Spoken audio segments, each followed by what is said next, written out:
6 juin, c'est une date effectivement mémorable que nous avons connue, mes parents et puis moi.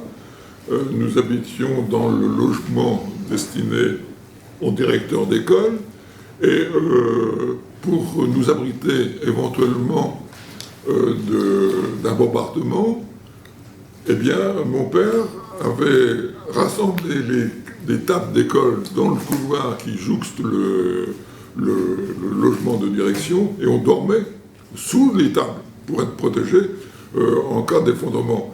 Et au préalable, mettait dans une bassine du foin et on mettait le feu au foin pour faire de la fumée de façon à évacuer les moustiques. Parce que les moustiques étaient vraiment quelque chose d'insupportable. Hein. Moi, j'ai encore le souvenir des colonnes de moustiques qui étaient plus hauts que les peupliers qui voisinaient la roseraie. Il y a un obus qui est arrivé dans la cour de l'école et qui a frappé le mur de la salle des fêtes, au-dessus des sanitaires qui étaient au pied. Bon, ça a fait un gros trou, mais ça ne nous a pas émus pour autant. On entendait tellement de sifflets d'obus qui n'arrivaient pas qu'à la fin, eh bien, on ne se faisait pas trop de soucis. On a d'abord été obligé d'évacuer. Hein.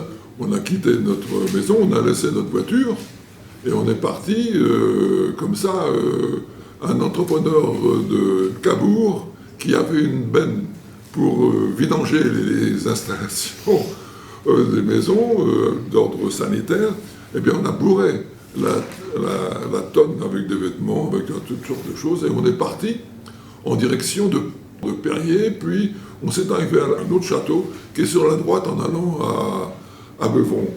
Et là, on a passé un petit moment, on a été évacué à nouveau une 3e fois en direction de Blanchet-le-Château. Mon frère et puis moi, c'était presque des vacances, on était à l'aise, on se promenait, bon. Et puis, à un moment donné, on a quand même entendu des bruits caractéristiques de bombes et de balles qui glissent.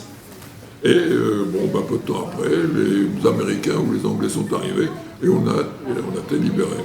Voilà, parce qu'on peut parler des tickets aussi, des tickets de ravitaillement. Mon frère et puis moi, on mesurait quand même presque 1m80 à l'époque, hein, on était grands, et on avait des difficultés pour se ravitailler.